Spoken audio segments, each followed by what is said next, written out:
vamos a seguir trabajando con el tema de distribución y vamos a ir participando entre todos para su evaluación. Déjenme, hago la captura de pantalla para mis evidencias. Quería verificar. Ajá, estamos grabando. Muy bien. José Miguel,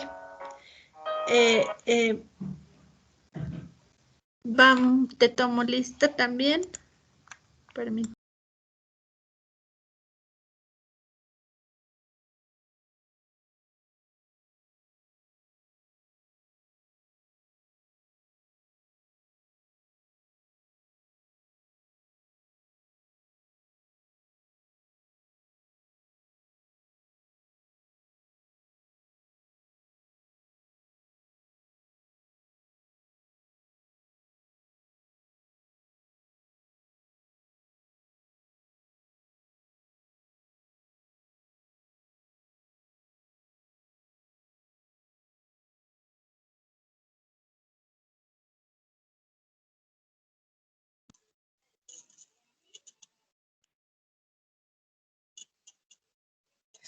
No se escucha, profesora. Que les decía que tenía yo 2 listas y ya encontré a Miguel. Vamos a continuar con distribución. Entonces les voy a poner mi pantalla para que ustedes puedan ver y continuamos revisando.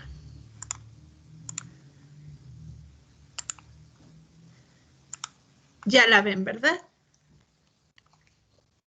Está cargando, profesora. Ahora sí, ya. Ahora, ok. Bueno, vamos a hablar entonces sobre la distribución de los fármacos. Esta nos dicen que es la que permite ya que al estar el fármaco ya en plasma, llegue a los diferentes órganos donde va a actuar y en los diferentes órganos también donde se va a biotransformar. Y va a también a condicionar las concentraciones que llegan a cada tejido, ¿no? Que están en los tejidos. De tal manera que entonces nos estamos pensando en la distribución, en cómo este fármaco va a estar accesible a través de todo el sistema, digo, por lo tanto se llama distribución, porque ya está disuelto en plasma, y va a poder llegar a muchos sitios, como habíamos visto en el esquema anterior, ¿se acuerdan? Este esquemita muy bonito, lo hago rápido para no marearlos, donde veíamos cómo es todo el proceso. Me regreso. Fíjense, nuevamente, el fármaco, cuando ya pasa todo el proceso de liberación, de absorción y se distribuye, empieza a llegar a tejidos donde va a estar ejerciendo efectos, pero también a tejidos donde va a ser metabolizado y excretado, incluso en tejidos donde puede estar de forma inactiva. ¿Por qué? Pues porque está unido a diferentes blancos como pueden ser las proteínas. Entonces aquí estamos imaginándonos este proceso de distribución entre donde está formando complejos, pero también está libre y biodisponible para ejercer su efecto farmacológico. Voy a regresar a la página donde estábamos. Ok. Vamos a ver.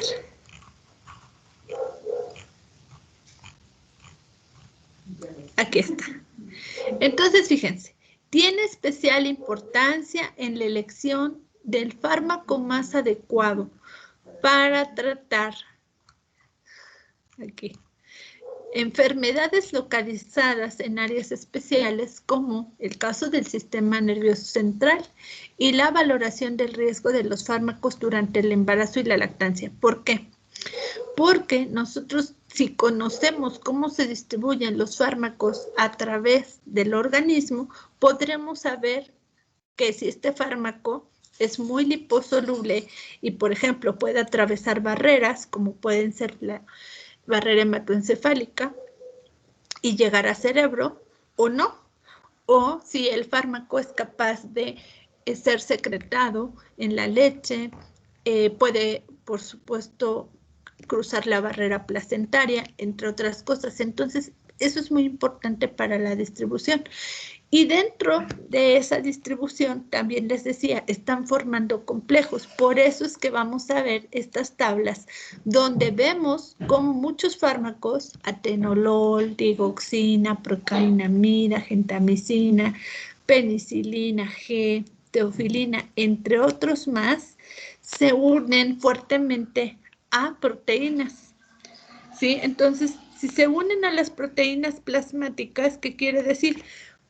Que aunque esté en gran cantidad, solo un porcentaje reducido es el que está realmente biodisponible. Entonces, vean, esa escala va desde el 0 hasta el 99.9. Bueno, el naproxeno, vean. Entonces, esa es su gran variabilidad. Eso nos hace ver que debemos conocer toda esta dinámica de los fármacos, también en sus, que estos se fijen a albúmina, es de las más abundantes. Por ejemplo, vean, la warfarina, ¿sí? Tenemos aquí que se pueden dar diferentes uniones a un sitio 1 o a un sitio 2 secundario y estén unidos a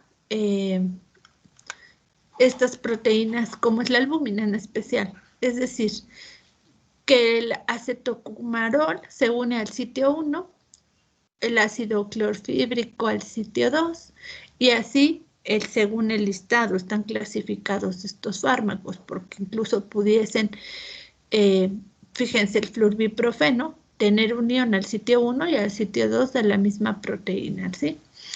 De tal manera que, bueno, ahora vamos a hablar de esta unión albúmina y es muy común que encuentren la unión de fármacos a proteínas plasmáticas. Durante la parte del transporte en la sangre y la unión a proteínas plasmáticas, les comentan aquí, las moléculas de un fármaco son transportadas en la sangre, disueltas en el plasma y van fijadas a proteínas plasmáticas o unidas a las células sanguíneas. Por eso es que les ponen esto de los complejos, porque luego pues van formando en ese complejo y se van transportando. Ahora, es muy variable esta fijación a unión a proteínas plasmáticas y les dicen, haciendo que el fármaco libre pase de un 100% libre, como es el caso del atenolol, a un 0.1% en el caso del flurbiprofeno, como lo pueden ver aquí. Entonces, ok, entonces esto nos está hablando de las diferencias en la unión. La fijación albúmina es la más frecuente y aunque la carga de albúmina a pH 7,4 es negativa, fija tanto a fármacos ácidos como a las bases. Ahí nos ponían la lista de los ácidos, ¿se acuerdan? Y cómo se fija por enlaces iónicos y también formando enlaces covalentes. Los fármacos ácidos se fijan a la albúmina en un sitio 1 o en un sitio 2. Le llaman tipo warfarina o tipo diazepam por el sitio de unión. Y ya vimos la listita. Las bases débiles y las sustancias no ionizables liposolubles suelen unirse también a lipoproteínas. ¿Qué quiere decir? Que son bastante común ese tipo de uniones. También las bases débiles que además de la albúmina se pueden unir a la alfa-glucoproteína. Y no es infrecuente que una base débil se una simultáneamente a varias proteínas, como se muestra en la tabla de abajo. Vean, aquí están algunos fármacos con alta unión a proteínas del plasma. Por ejemplo, el ácido acetilsalicílico, ¿sí? Que se pueda tener proteínas de tipo 1,2 a una fracción y el volumen de distribución que tiene. Vamos a hablar más tarde de cómo se obtiene este volumen de distribución, pero tienen la lista de fármacos y la unión cómo se va dando. De tal manera que puede ser, por ejemplo, más de 90 la unión a proteínas, y aquí tenemos toda esta simbología. En el caso del gatito es de tipo saturable, ¿sí? O sea, se va a unir hasta que se satura y ya no más. En el caso de A, sería la unión tipo albúmina al sitio 1 o al sitio 2 de la albúmina. En el caso L, es a la lipoproteína alfa o alfa-glucoproteína. Entonces, de acuerdo a eso, tenemos cómo se ha caracterizado la unión a estos blancos moleculares. Y decimos que también la fijación de las proteínas no es un proceso que se dé para siempre. Generalmente es reversible y sigue la ley de acción de masas. ¿Cómo es esta? Bueno, pues la cantidad del fármaco que se une a proteínas va a depender de la concentración del fármaco libre y de la constante de asociación. Ustedes se dan cuenta que acá está el fármaco libre, los sitios libres, y van a formar complejos. Eso va a depender de la concentración de fármaco y de los sitios libres disponibles. Cuando se haga el complejo, va a haber una constante de asociación y de disociación. Y entonces vamos a tomar en cuenta los sitios de fijación libres por mol de proteína y la concentración molar de proteína. Esas son las medidas, ¿sí? Y habitualmente el porcentaje de la concentración total del fármaco que se encuentra unido a proteínas permanece constante dentro del intervalo de concentraciones, pero hay algunos fármacos como el valproato sódico, que es un antiepiléptico, que utiliza concentraciones altas que saturan esos puntos de fijación y aumentan la proporción del fármaco libre.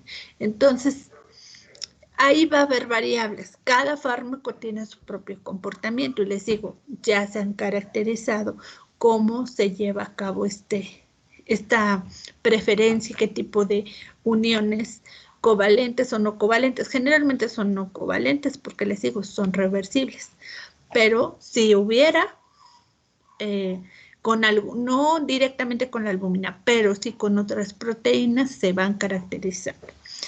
Ahora, sobre la distribución de los fármacos cuando ya están en plasma, van a tener cierta preferencia por algunos tejidos, fíjense.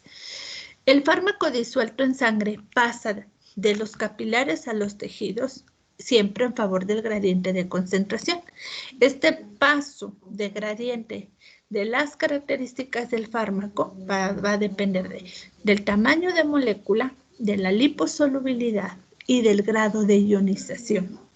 Esos factores son muy importantes, son factores físico-químicos que determinan que esté pasando a los tejidos, cruzando membranas, y ya lo habíamos hablado, y de la unión de proteínas plasmáticas, también del flujo sanguíneo. Es importante cómo se da la irrigación del órgano, de la luz capilar, del grado de turgencia y de características del endotelio capilar. Un fármaco que es muy liposoluble va a acceder fácilmente a órganos muy irrigados, como es el caso del cerebro, el corazón, el hígado, los riñones. Más despacio lo hace al músculo y con mayor lentitud a la grasa y otros tejidos que son menos irrigados, como son las válvulas cardíacas. Incluso puede haber también diferencias dentro de un mismo órgano. Por ejemplo, la corteza y la médula renal, o el hueso cortical y el esponjoso. Entonces, tenemos que ver las características físico-químicas del fármaco y decir, un fármaco menos liposoluble va a llegar bien a los tejidos cuyos capilares son ricos en hendiduras intercelulares, como los sinusoides hepáticos, cuyas abundantes fenestraciones y hendiduras intercelulares permiten el paso de sustancias con elevado peso molecular, pero va a tener dificultad para acceder a tejidos que no tengan estos, como sería el sistema nervioso central. Entonces vamos a evaluar siempre cuáles son estas características físico-químicas y el tamaño para que le permitan o no el acceso a diferentes tejidos. Por ejemplo, cuando se da inflamación, se produce una vasodilatación y aumenta la permeabilidad capilar. Eso aumenta que el fármaco pueda llegar a, por ejemplo, al cerebro, a algunos tejidos. Y cuando la concentración plasmática también disminuye, el fármaco pasa de nuevo a los tejidos, a los capilares a favor del gradiente de concentración. Entonces, vamos a ver que es un proceso dinámico. Incluso les digo, dentro del mismo órgano puede haber diferencias en la distribución. Pero dentro de un órgano, el fármaco puede estar disuelto en líquido intersticial, pero también en el agua intracelular, o fijado en diversos componentes como las proteínas o los lípidos.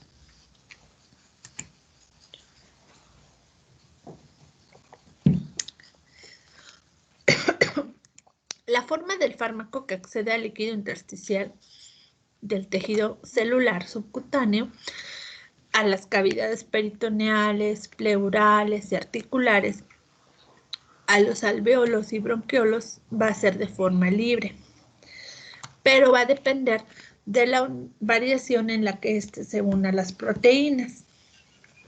Ahora, cuando accesa a las células y estructuras intracelulares, lo hace por difusión pasiva y depende de la liposolubilidad y del grado de ionización, que puede variar en algunos casos patológicos como la acidosis, por ejemplo.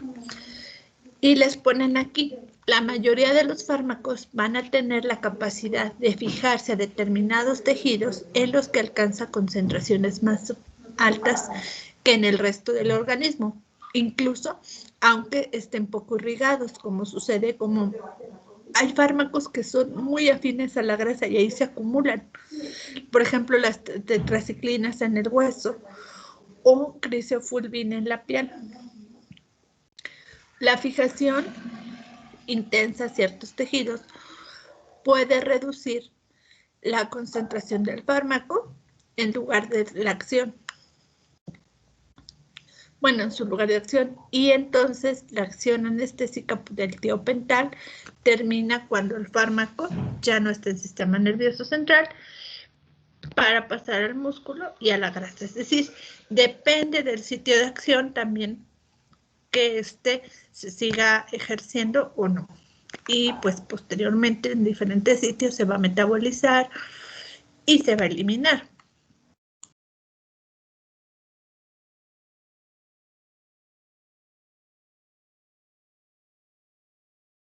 Ok. Vamos a ver entonces que va a haber diferentes áreas especiales de acceso, como el sistema nervioso central, el ojo, el paso a la circulación fetal, el acceso a secreciones exócrinas como lágrimas, saliva, leche, líquido prostático. Y estos, bueno, pues tienen ciertas características. También se genera filtración a través de esas hendiduras intercelulares. ¿Se acuerdan que hablábamos de esos mecanismos de transporte y dentro de esos está la filtración? Entonces, el transporte de fármacos en estas áreas se realiza por difusión pasiva o por transporte activo. Además que en algunas de estas áreas va a cambiar el pH y entonces ya se genera un efecto de atrapamiento. Porque acuérdense que el proceso también tenía relación con el pH, según el pKa del fármaco.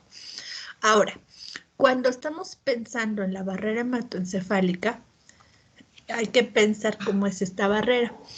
Está formada por estructuras que limitan el acceso de cualquier sustancia hacia el cerebro. Tienen que ser así como más selectivas para que no todo llegue al cerebro y lo esté protegiendo. En este caso pasan las sustancias que son más lipofílicas. Y podemos decir que las células endoteliales, aquí les ponen, dificultan, ¿no?, las hidrofílicas, pero eso nos está diciendo que es más sencillo el paso de las sustancias lipofílicas. Ahora, las células endoteliales de los capilares sanguíneos del sistema nervioso están íntimamente adosadas sin dejar esos espacios intercelulares, y otra es que entre una y otra célula hay algunas bandas o llamadas zonas ocludentes que cierran mucho estos espacios intercelulares. Entonces, pues eso también limita la entrada hacia el sistema nervioso. También hay una membrana basal que se forma un revestimiento de endotelio, y hay pericitos también que forman una capa de prolongaciones que forman capilares, además de astrocitos y glía que van a proteger al 85% de la superficie capilar. O sea, todo esto está de una forma estructural, y de hecho aquí se los ponen, vean, donde no hay esos espacios para que se genere una filtración, están recubriendo, ¿sí?, estos capilares.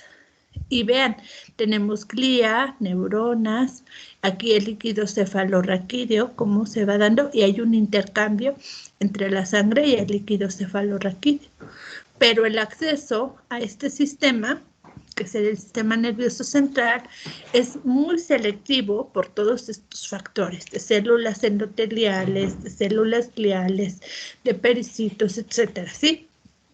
De tal manera que no hay filtración, no hay pinocitosis. Por lo tanto, los fármacos solo pueden acceder por difusión pasiva. Y esa velocidad en la que pasan depende críticamente de la liposolubilidad y del grado de ionización. Esto se puede alterar también por cambios de pH del plasma y también del espacio extracelular. Nos remarcan aquí, fíjense, la permeabilidad de la barrera hematoencefálica puede alterarse en casos de isquemia, de anoxia, de origen vascular u otras causas, como pueden ser traumatismos, neoplasias, sustancias citotóxicas, perdón, citolíticas. También agentes tóxicos lo alteran, no es incorrecto. También sustancias hiperosmóticas, las infecciones, las enfermedades autoinmunes, la falta de autorregulación, también la encefalopatía hipertensiva, hipertensión intracraneal y estados convulsivos de hipercapnia. Todas estas alteraciones modifican la permeabilidad, y en algunos casos les dicen hay transporte activo. Debe ser muy específico, como exosas, algunos aminoácidos neutros, aminoácidos básicos y ácidos monocarboxílicos o de cadena corta, que pueden saturarse y ser inhibidos farmacológicamente. ¿De acuerdo? Entonces, en otros casos, en la célula endotelial se pueden también metabolizar el fármaco, como puede ser el caso de la dopamina, que se genera a partir de dopa, y entonces también puede servir para obtener el producto que se pretende buscar. En este caso, pues si diéramos el fármaco levodopa, nos permitiría que se metabolice y se obtenga la dopamina dentro del sistema nervioso. Otros fármacos, como les mencionan aquí, atraviesan la barrera hematoencefálica por ser un precursor liposoluble, ¿sí?, que se transportan al sistema nervioso central en el principio activo, que es más hidrófilo. Por ejemplo, fíjense, la heroína liposoluble se metaboliza a morfina, que es poco liposoluble, pero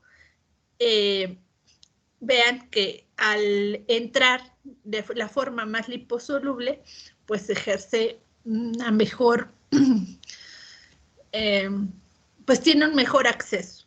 Otros fármacos atraviesan, les dicen, bueno, algunos núcleos cerebrales como la eminencia media, el área postrema, el órgano subcortical, la glándula pineal y el órgano submisural no tienen esta barrera hematoencefálica. Por lo tanto, ahí en esas regiones hay más acceso a los fármacos, pero hay fármacos que sí requieren atravesar esta barrera hematoencefálica que protege al cerebro de ello. Ahora, los fármacos que llegan al líquido cefalorraquídeo a partir de capilares de los plexos coroides o por la administración intratecal o intraventricular, solo van a estar separados del sistema nervioso por la pía aracnoide. ¿Se acuerdan cuando veían en sus clases, me imagino, de anatomía, cómo están estas capas, la pía aracnoides o la ependimaria? Y entonces el líquido cefalorraquídeo llega al espacio intersticial. Solo en ese caso el fármaco va a acceder cuando no está unido a proteínas plasmáticas. Por lo tanto, la concentración de este en el líquido cefalorraquídeo suele ser similar a lo que hay de forma libre, ¿sí? En el plasma. Sin embargo, esta dinámica del líquido cefalorraquídeo puede producir diferencias entre las concentraciones de fármaco en región lumbar, en los ventrículos cerebrales o en la cisterna magna. La concentración cerebral de los fármacos no siempre es igual a la que alcanzan en el líquido cefalorraquídeo, ya que algunos fármacos como los antiepilépticos se fijan al cerebro alcanzando concentraciones a veces más superiores a las que tienen en el líquido cefalorraquídeo. Por lo tanto, entonces decimos que la salida de los fármacos y de sus metabolitos del sistema nervioso central tiene la misma dificultad que su entrada. También se han descrito mecanismos de transporte activo desde el líquido cefalorraquídeo hacia la sangre que pueden ser inhibidos con inhibidores de transporte como puede ser la probenecida.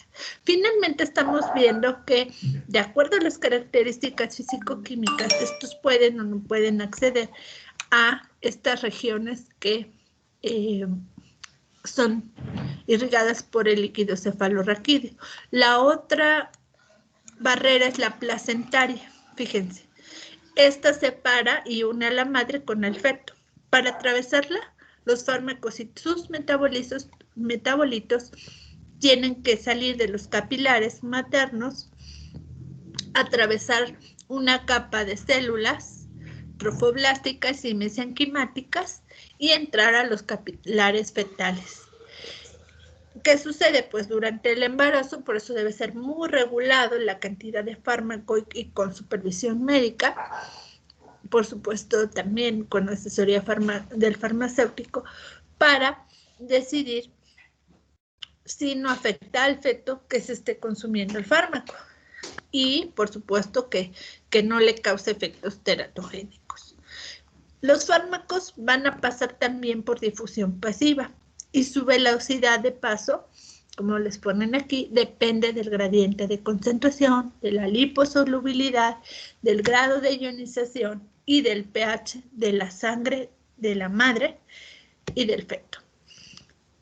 Ahora, también la unión a proteínas limita que pase a través de esta barrera. Y cuando el fármaco es muy lipófilo y no polar, no depende de la unión a proteínas, sino del flujo sanguíneo placentario. La unión a proteínas y el pH fetal son menores en la madre.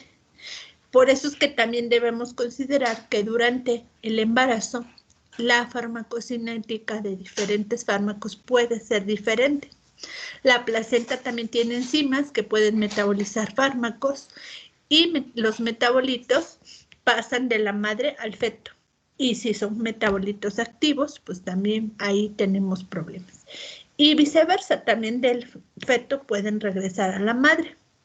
La barrera placentaria va a ser acentuada en el primer trimestre de embarazo y va a disminuir en el tercer trimestre debido al progreso aumento de la superficie que se va reduciendo su grosor. Ahora, las características de la unidad materno-placentofetal y las consecuencias del paso de fármacos, bueno, pues ellos lo plantean más adelante, pero ahí es un área de estudio donde nosotros pudiésemos evaluar solo la farmacocinética en el estado de embarazo. ¿Por qué? Porque a veces empiezan a metabolizar diferente los fármacos, se pueden acumular, o sea, cambia todo el sistema en cuanto a no solo a su distribución, bueno, sí, su distribución, pero también su acción. Por ejemplo, la cafeína tiene un efecto diferente en la mujer embarazada que en un estado normal, por ejemplo. Luego vamos a hablar más de la cinética de distribución. ¿Cómo es ese caso de que el fármaco está disuelto, podemos pensar, en todo este volumen sanguíneo que tenemos y que va irrigando los diferentes órganos y compartimentos? Vamos a pensar cómo es estos sistemas de regulación. Fíjense, el organismo humano está formado por múltiples compartimentos reales y ficticios. Por una parte, existen algunos compartimentos que son acuosos, como es el caso del agua plasmática, el agua intersticial y el agua intracelular. Pero también hay medios no acuosos que pueden ser depósitos, como son las proteínas plasmáticas y proteínas tisulares, ácidos nucleicos, lípidos intracelulares y, desde el punto de vista farmacocinético, pueden considerarse 3 compartimentos. Fíjense. El primero es el compartimento central, que sería el agua plasmática, intersticial e intracelular. ¿Sí? Ahí vemos las tres barreras. Es decir, los órganos que están bien irrigados, como el corazón, el pulmón, el riñón, las glándulas endocrinas y el sistema nervioso central, cuando el fármaco atraviesa la barrera hematoencefálica. Entonces, ese sería un solo compartimento, entendiendo que va a incluir tanto el agua plasmática, intersticial e intracelular. Luego hay otro compartimento que va a ser el periférico superficial. Ese va a estar formado por agua intracelular, ¿sí?, que sea menos accesible, la de los tejidos menos irrigados, como la piel, la grasa, el músculo, la médula ósea y los depósitos celulares, como pueden ser proteínas y lípidos, a la que los fármacos se unen poco, laxamente les ponen aquí. Y el tercer compartimento es el más profundo, que pueden ser depósitos tisulares donde se una más fuertemente el fármaco, y también en esos sitios se libera más lento porque se une más, ¿verdad? Entonces tenemos 3 compartimentos, uno central, uno periférico superficial y uno periférico profundo. Se los voy a remarcar para que ustedes lo recuerden, ¿de acuerdo? De todo esto, espero que puedan ir haciendo así como un resumen o algunos apuntes en su blog de notas para que también hagan un repaso de todo lo que vamos hablando y comentando en clase. Ahora bien, ¿cómo se hace una distribución de tipo monocompartimental? Es decir, de un solo compartimento. Cuando este fármaco se distribuye rápida y uniformemente por todo el organismo, que sería lo ideal, ¿verdad? Cuando es un único compartimento y estamos pensando que seríamos nosotros como un solo contenedor, donde está disuelto de forma homogénea y tiene la misma concentración en todo ese líquido que sería el plasma. Entonces, hay otros casos en los que dicen, bueno, pues esto es muy ideal. No es igual porque hay, como les dije, un compartimento central, uno superficial y uno profundo. Entonces se plantea que se genere una distribución de 2 compartimentos y esa se llama bicompartimental. ¿De acuerdo? Aquí se las voy subrayando. En ese caso, por ejemplo, si se administra un fármaco por vía intravenosa, difunde rápidamente al compartimento central, que ya hablábamos de que eran los órganos más irrigados, pero más lentamente se va hacia los menos irrigados o los compartimentos periféricos. Y todavía tenemos fármacos con distribución tricompartimental. ¿Qué quiere decir? Que estos tienen diferente preferencia por ciertas regiones y entonces se dice que se unen fuertemente a ciertos tejidos donde se acumulan y se van liberando lentamente. Y de otra forma se distribuyen en el compartimento central. Entonces, fíjense, aquí les ponen cómo sería el modelo monocompartimental donde aplicamos el fármaco y todo está homogéneamente distribuido. Eso sería lo ideal, ¿no? Y algunos fármacos pueden lograrlo. Pero otros donde lo administramos y tenemos una distribución a nivel central en los órganos más irrigados, pero otra distribución diferente en los órganos periféricos, que es el bicompartimental. Pero otros casos son el modelo de 3 compartimentos o tricompartimental, donde tenemos una distribución homogénea en una parte, digamos, a nivel general, en este compartimento central, una distribución a nivel periférico en estos órganos y cierta preferencia por otros órganos, como puede ser riñón, cerebro, corazón, no sé. ¿Sí? Entonces, aquí los explican, ustedes lo pueden ver con más detenimiento en otro momento. Y lo que les quiero decir, bueno, aquí también en la figura 10 se los ponen cómo se da esta cinética de un compartimento de 2 o más. Y decimos que la mayor parte de los fármacos se adaptan a un modelo de 2 compartimentos o bicompartimental. Pero algunos, en otros, la distribución en los tejidos es tan pequeña que va a ser discriminable, ¿sí? Por ejemplo, solo se aprecia por vía intravenosa, pero no por vía oral. Y entonces se toma como si fuera un solo compartimento. Por eso les digo, esos va a ser en algunos casos que vamos a tomarlos de esa manera, como un solo compartimento, porque aunque pueda darse hacia otro, pero es en muy baja proporción, como es el caso de los aminoglucósidos o la teofilina. ¿Cómo es este modelo? Fíjense. Este modelo monocompartimental genera un paralelismo entre generar un curso temporal, lo que quiere decir una cinética, de concentraciones plasmáticas y del efecto. Podemos hacer una relación de cómo se va distribuyendo cinéticamente conforme va generando un efecto. Y en el modelo de 2 compartimentos también hay un paralelismo cuando el efecto es consecuencia de su acción en el compartimento central.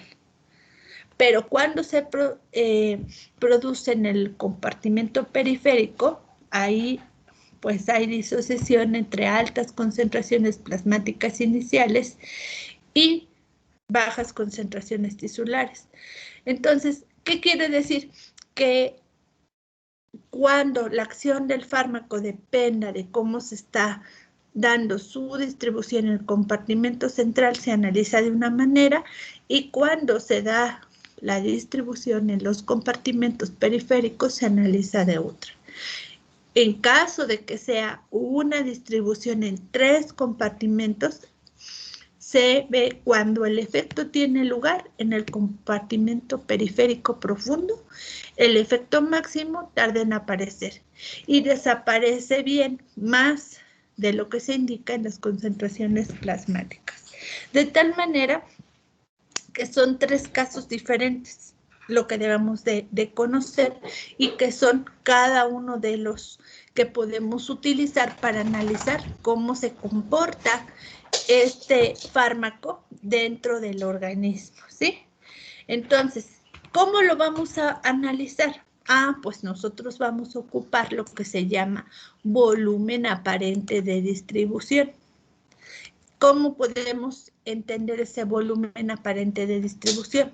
Bueno, si pensamos que el organismo es un compartimento único, imagínense como si fuera un cubo, entonces disolvemos el fármaco en 5 litros de sangre, por ejemplo, y entonces tomamos la cantidad del fármaco que damos sobre la concentración que tendremos plasmática.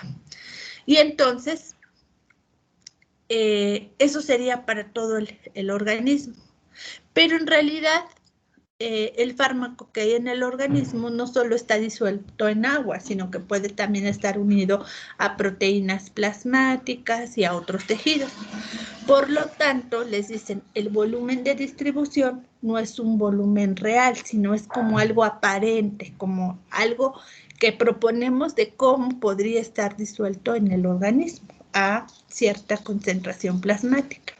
Y les dicen, dicho de otra forma, el volumen aparente de distribución es el volumen en el que tendría que haberse disuelto la dosis dada para alcanzar esa concentración plasmática observada.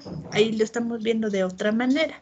Este volumen ya depende entonces del volumen real en el que se distribuye el fármaco, de su unión a proteínas y de su unión a tejidos. Y ahí vamos a ver esta figura 4.12. Que, vean, aquí tenemos plasma y tenemos tejidos, ¿sí? Y es una dosis que damos y una concentración plasmática alcanzada es igual al volumen de distribución. Y luego, si tenemos, según cómo sea esta distribución, vamos a poder ver lo mismo, pero analizado de diferente forma. Fíjense, en el volumen real hay que tomar la unión a proteínas y la unión a tejidos sobre la concentración plasmática total y el volumen aparente de distribución. El volumen real del fármaco, en el que no se une a proteínas plasmáticas, lo tendremos ahí, ni a los tejidos, y se da en todo el agua corporal, es el caso de A. Es mayor que de un fármaco en el cual se está distribuyendo en un compartimento vascular, que sería el caso B. Al aumentar el tamaño, al aumentar el tamaño, el individuo aumenta el volumen de distribución real y disminuye la concentración, que sería el caso C. Y cuando el fármaco se une mucho más a las proteínas plasmáticas, aumenta la concentración plasmática total, dando la impresión de que el volumen de distribución va a ser pequeño porque está más en las proteínas. Y de cuando el fármaco se una mucho a tejidos, entonces disminuye la concentración plasmática total, dando la impresión de que su volumen de distribución es grande. Y entonces les dicen aquí, obsérvese que si el fármaco se uniese mucho a proteínas plasmáticas y a los tejidos, su volumen de distribución se parecería al volumen real de A. De tal manera que nosotros vamos a tener en consideración esos factores cuando estemos analizando el volumen de distribución. Vamos a verlo ahora. Fíjense, el volumen real en el que se distribuyen los fármacos, ¿de qué depende? Pues de sus características físico-químicas, porque si atraviesa las membranas, por lo tanto, pues lo vamos a encontrar en el plasma. Podemos decir que 3 litros en un adulto, pero si también llega al espacio intersticial, vamos a tener más o menos unos 12 litros. Sí. Y si acceden además al agua intracelular, otros 40 litros, imagínense ya tomando todo el peso del individuo, entonces ya tenemos la dosis sobre kilo, ¿sí? Que sería el total, y la proporción del agua por peso, ¿sí? Que dicen, bueno, en un recién nacido es un 85%, en un adulto es 65%. Eso determina que en algunos casos se expresa en dosis por unidad de superficie corporal. Así es como ustedes lo van a encontrar. En otros casos, cuando está unido el fármaco a proteínas plasmáticas, la concentración plasmática total del fármaco se va a medir dando la impresión de que el fármaco se distribuye en un volumen menor al real. Por ejemplo, un fármaco con un volumen de distribución de unos 40 litros aparecería como 0.6 litros sobre kilogramo, que se une fuertemente a proteínas plasmáticas, va a dar la impresión de que se distribuye tan solo 7 litros, es decir, 0.1 litro por kilogramo. O sea, siempre va a haber esa relación de cuántos litros por kilogramo de peso, porque claro, los individuos no tenemos todos el mismo peso y se saca esa relación. Si se une más a los tejidos, entonces reduce la concentración en plasma, dado que el fármaco se distribuye en un volumen mayor del real, ¿sí? Por ejemplo, el gran volumen de distribución de la digoxina es de unos 400 litros, y no es que tengamos 400 litros, sino que su relación de distribución es 6 litros por kilogramo, porque se une fuertemente a los tejidos. Cuando se une simultáneamente a las proteínas del plasma y a los tejidos, va a haber una influencia que se vea contrapuesta, es decir, en ambos casos se va a estar dando, de tal manera que el volumen de distribución de un fármaco puede ser similar, al volumen real en 0.5 litros por kilogramo, tanto porque no se fija a proteínas plasmáticas ni a tejidos, como sucede en la etoxucimida, como porque se una por igual a ambas, como sucede en la fenitoína. A ver, vamos a explicar esto. En estos fármacos con distribución de un solo compartimento, vamos a tomar el volumen aparente de distribución dividiendo la cantidad absorbida, que es la dosis, por el fármaco libre sobre la concentración en un tiempo cero, ¿sí? Y ahí tenemos el volumen aparente de distribución. Y ahí vamos a ver cómo alcanza a un nivel terapéutico, ¿sí? La concentración en un solo compartimento, pero si tenemos en bicompartimentos, entonces ahí ya tenemos que tomar diferencias sobre el volumen central y el volumen, acuérdense, en el otro compartimento más profundo o periférico.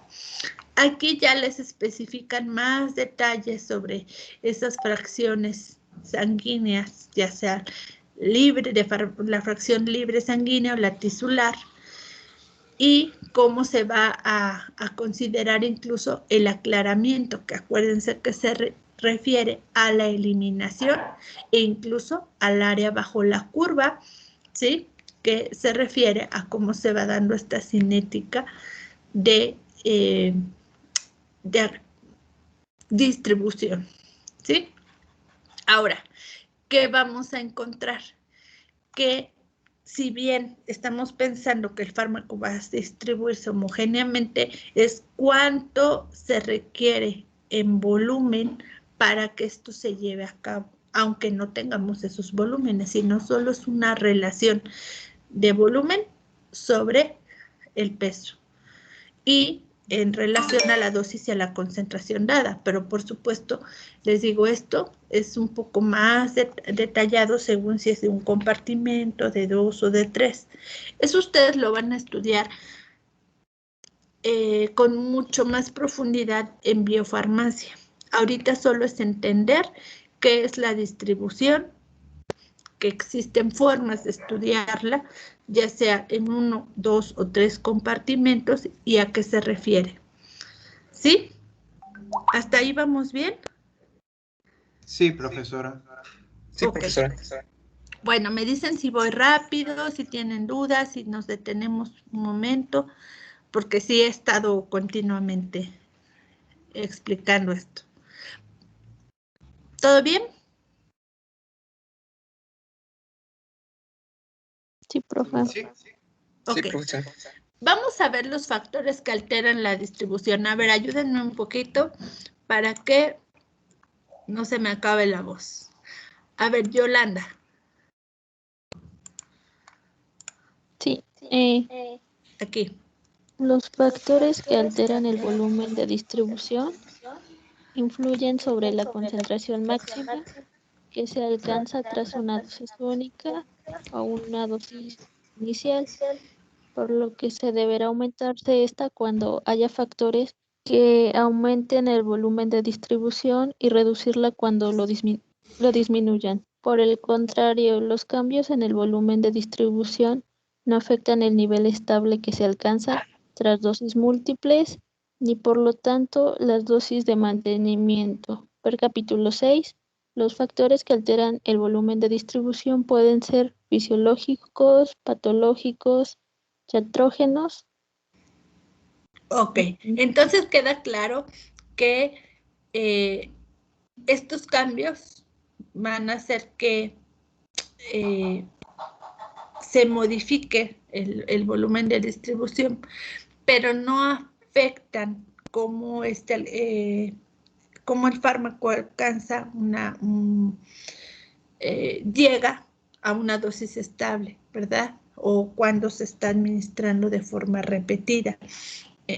Pero nos están diciendo que puede reducir o puede modificarse, ¿sí? Es decir, vamos a encontrar cambios en el volumen de distribución, pero la concentración máxima, ¿sí?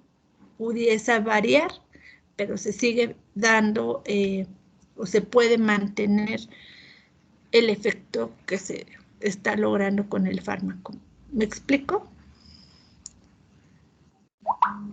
Sí, profesora. Sí, profe. Sí, ¿Sí? Bueno, ahora, fíjense, si se afecta el volumen real. A ver, Yolanda. Factores que alteran el volumen real. Las variaciones de peso influyen en el volumen de distribución, pero no alteran el volumen Sobre en kilogramos. sobre kilogramos.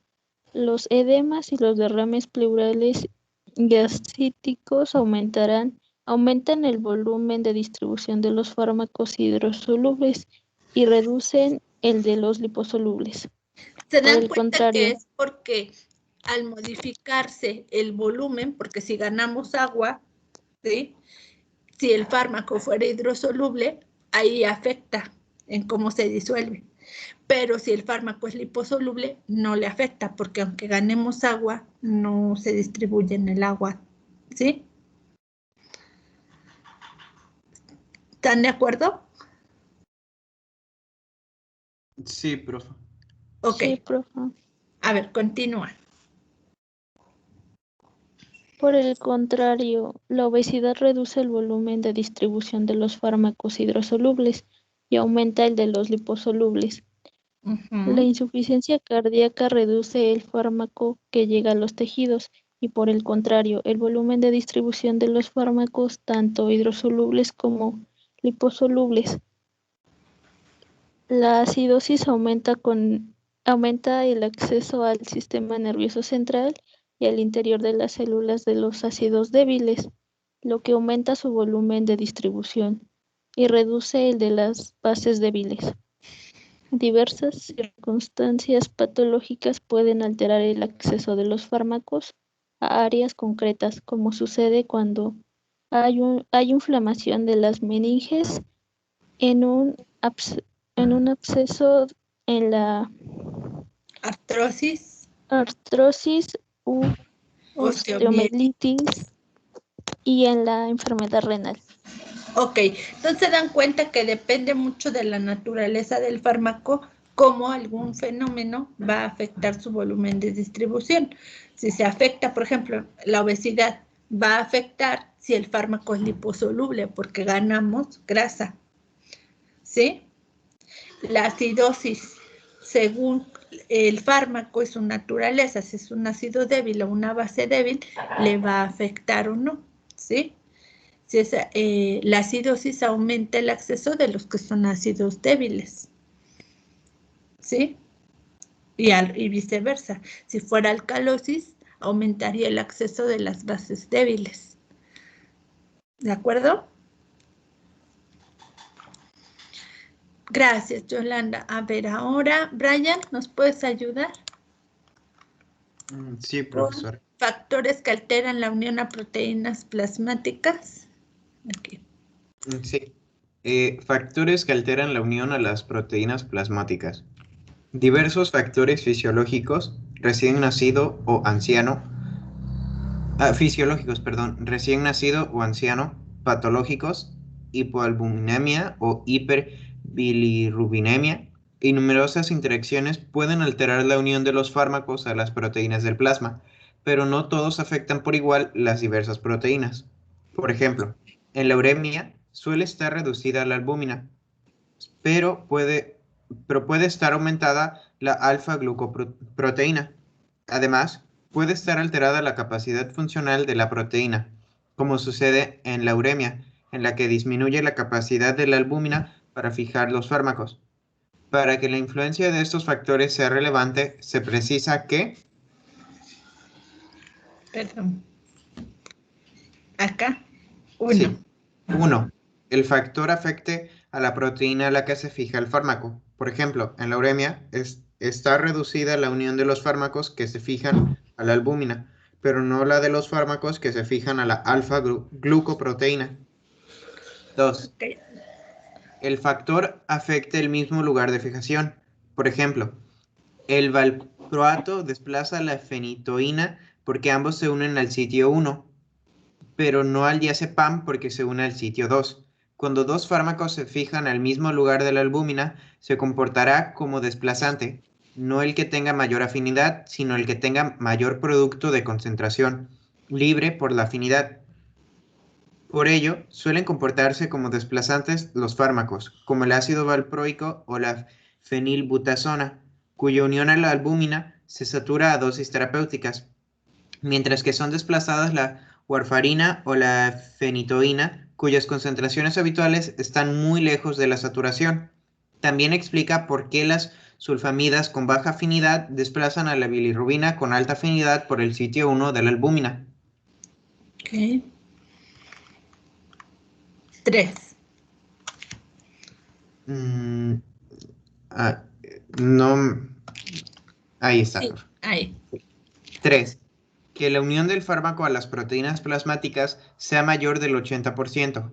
Debe tenerse en cuenta que la cantidad de un fármaco que hay en el plasma respecto al total es de 7% si no se une nada a las proteínas del plasma, 12% si se une el 50%, 19% si se une el 70%, 26% si se une en el 80%, 42% si se une en el 90%, 59% si se une en el 95%, 88% si se une en el 99%, y que el aumento de la concentración libre en los tejidos al aumentar al doble de la concentración libre en plasma sería de 1 a 1.8 si pasa la unión a proteínas del plasma del 99 al 98% y la concentración libre en plasma del 1 al 2%. Del 1 al 1.4 si pasa la unión a proteínas del 95 al 90% y la concentración libre del 5 al 10%. Del 1 al 1.3 si pasa la unión a proteínas del 90 al 80% y la concentración libre del 10 al 20%. Del 1 al 1.14 si pasa la unión a proteínas del 80 al 60% y la concentración libre del 20 al 40%. De 1 a 1.11 si pasa la unión a proteínas del 70 al 40% y la concentración libre del 30 al 60%. Del 1 al 1.06 si pasa la unión a proteínas del 50 al 10% y la concentración libre del 50 al 100%. 4. Que el volumen de distribución del fármaco sea pequeño, menor de 0.15 Litros sobre kilogramos. litros sobre kilogramos. Las consecuencias de una disminución en la unión a las proteínas plasmáticas sobre el volumen de distribución dependerá de su fijación a los tejidos. No cambia cuando se une poco a los tejidos y el volumen de distribución del fármaco es pequeño, menor a 0.151 litros sobre kilogramos, y aumenta cuando es grande, mayor a 1.5 litros sobre kilogramos, y no disminuye simultáneamente la unión a tejidos. Era la ecuación de volumen SS. De arriba. Sí. Las consecuencias sobre el aclaramiento y las concentraciones total y libre dependen del tipo de eliminación y se comentan en el apartado sobre factores que alteran la eliminación. C. Factores que... Bueno, ya al último te dejamos los factores que alteran la unión a los tejidos. O sea, se dan cuenta, son factores que alteran la unión a los tejidos, factores que alteran la unión a proteínas plasmáticas y, bueno, el otro eran los factores que alteran el volumen real. O sea, cómo va a ir cambiando de acuerdo a diferentes condiciones. ¿Ok? Sí, profesor. Este último, cuando el fármaco... C. Factores que alteran la unión a tejidos. Cuando el fármaco se une fuertemente a las proteínas plasmáticas y a los tejidos, la disminución en la unión a las proteínas plasmáticas sin cambios en su fijación tisular aumenta el volumen de distribución, como ya se ha comentado anteriormente. Pero cuando disminuye simultáneamente la fijación a las proteínas del plasma y a los tejidos, puede no haber cambio en el volumen de distribución.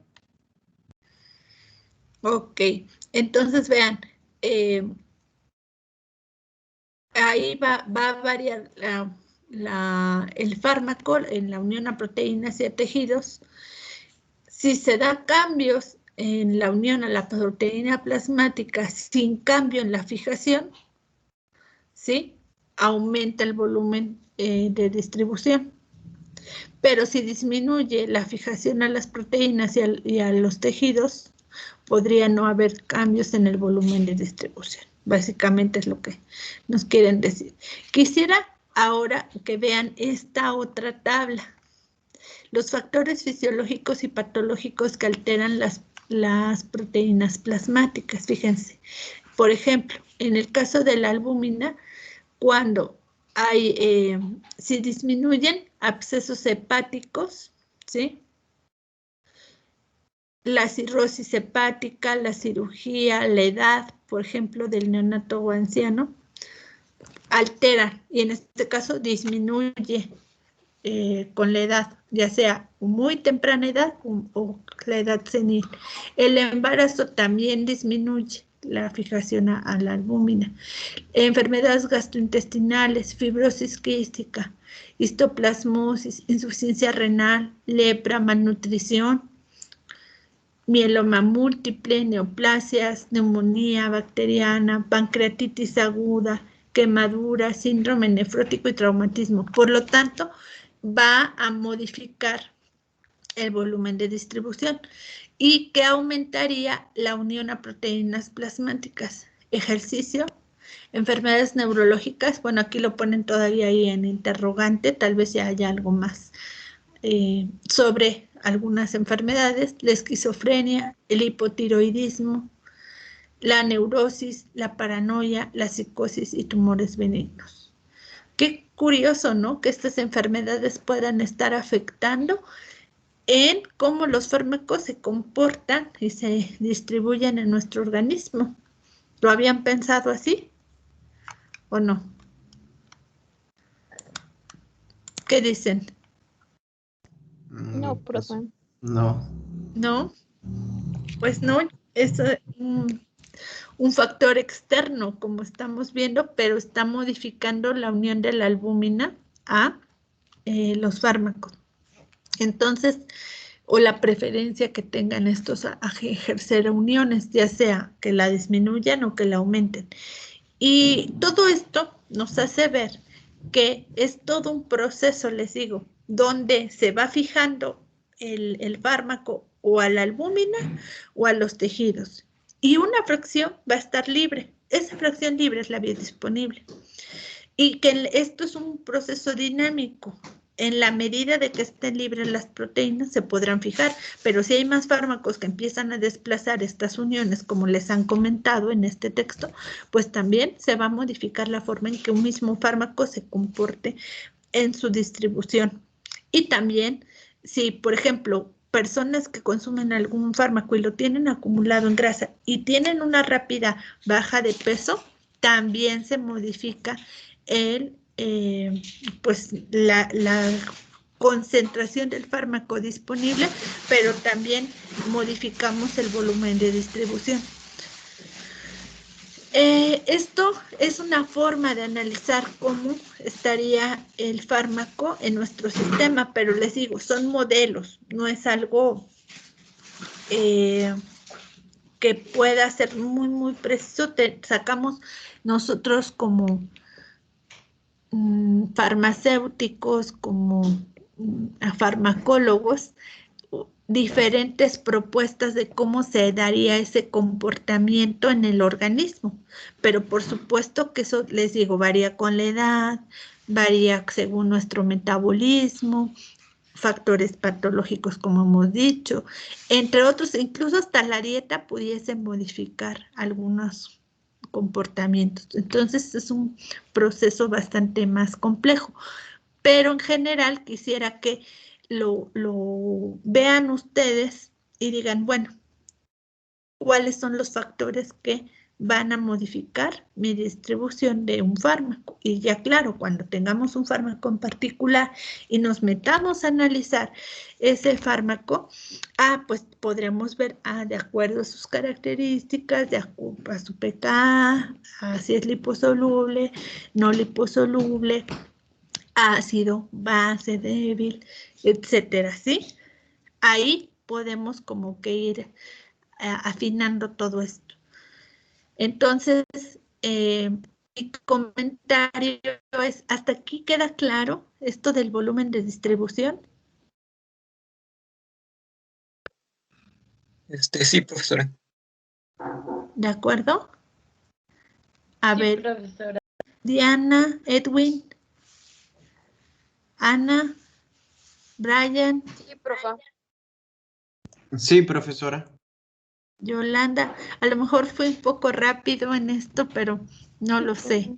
Creo que estaba tratando de llevarlos en esta revisión.